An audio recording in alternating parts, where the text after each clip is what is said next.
What's up, all you Amazon flexers out there? I'm Chad the Gig Economist, and I've been working for Amazon Flex for almost a year. I don't do it nearly as much as I used to since Instacart is my main gig right now, but there are days when Instacart is dead and I want to grab an Amazon Flex block to at least make some money.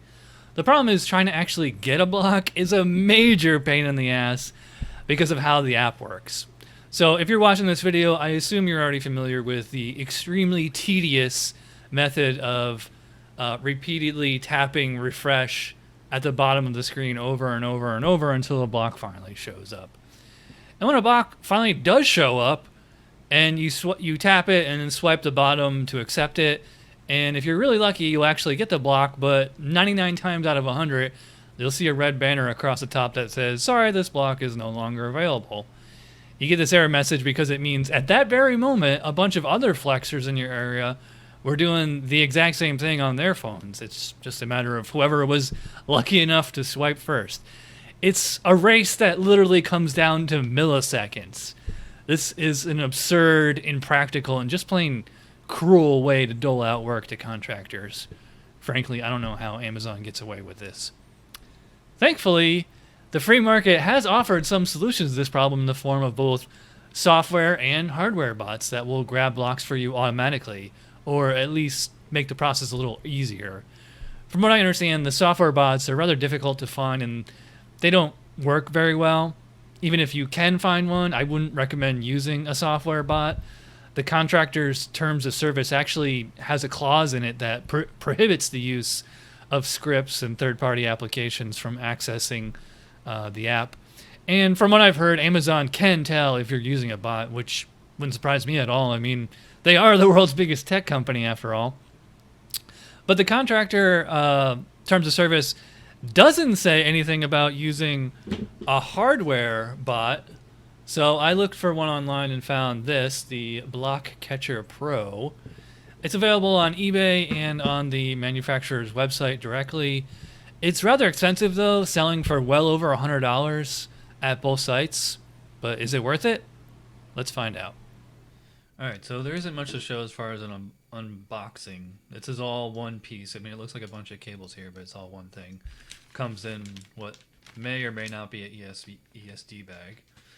And it's got 3 instructions: iPhone, Android, and additional notes. And I don't know if you can see on camera, it looks like somebody highlighted this by hand with a pen. So that's kind of funny. Alright, so I got an iPhone, so I don't need that. We'll hang on to this just in case. And let's break open the iPhone notes here. Alright, so...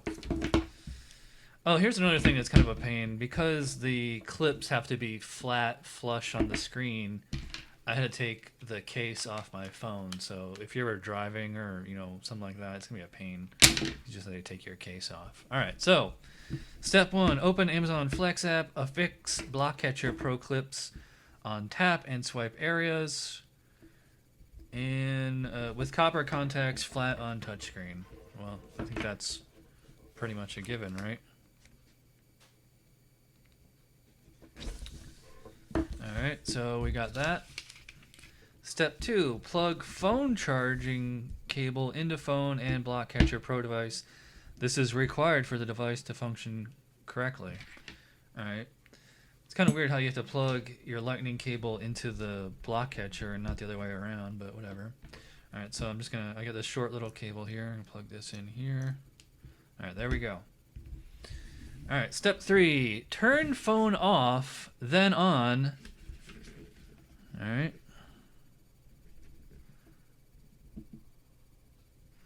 Navigate to Flex app screen if necessary. This is required to calibrate the phone's touch sensors. I don't get it. And I also don't get because we haven't powered this up yet. So how is the phone, how is this calibrating the phone's touch sensors? There's no electricity flowing through here.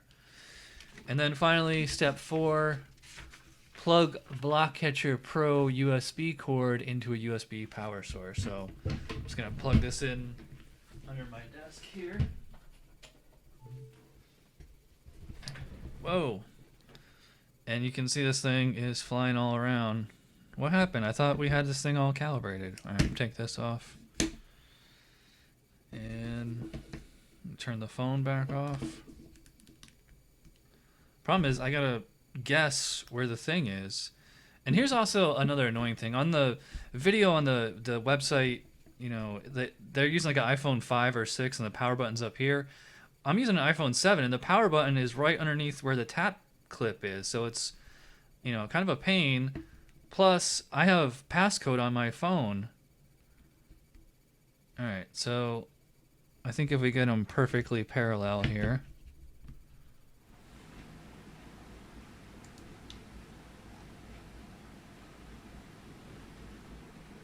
Oh, did you see that?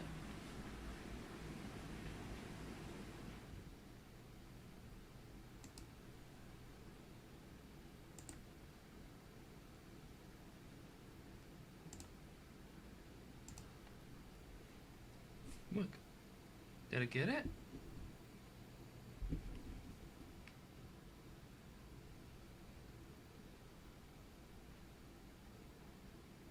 Look, it's not even tapping it.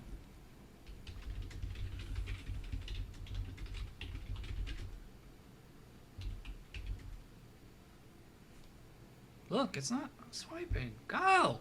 Go! Alright, so I think it's safe to say that the Block Catcher Pro is a bust. This thing does not work as it's supposed to, or at all for that matter. I mean, you saw it yourself. It was on the phone, blocks are coming in, it's not swiping them quick enough. You know, why did I spend over $100 on this thing if I'm not getting blocks? I just don't get it. Now, there are a few other hardware bots you can get on eBay or just random websites. I'm not going to buy them just to try them out, because there's actually a free built-in bot sort of thing you can do if you have an iPhone with the accessibility feature. I'm going to do a whole separate video on that, so stay tuned. In the meantime, yeah, I do not recommend the Block Catcher Pro. And you know what really sucks is I cannot return this. If you go on the manufacturer, I think it's just a guy building this in his basement. On his website, it says, you know, no returns and, you know, no refunds, no, you know, sold as is. Although if you get it on eBay, it actually says there's a 30-day money-back guarantee. You just have to pay return shipping. So, and it's funny because I actually bought it off the website because it was $7 cheaper. But I should have bought it off eBay because at least I could have returned it and gotten some money back. So, but I mean, if you're watching this video, just no reason to buy this thing. I'm going to see if I can sell this on Craigslist or eBay or Facebook or something, just like recoup some money. But yeah, in the meantime, was not worth it. All right, so like I said, I'm going to show you how, if you have an iPhone, a free built-in bot that comes as part of the iOS software, which is not a violation of the Amazon terms of service. And I will show that in the next video. So stick around, subscribe, check out some of my other videos on Instacart, Amazon, DoorDash, Uber, Lyft, all that stuff. And I will see you guys next time. Thanks for watching.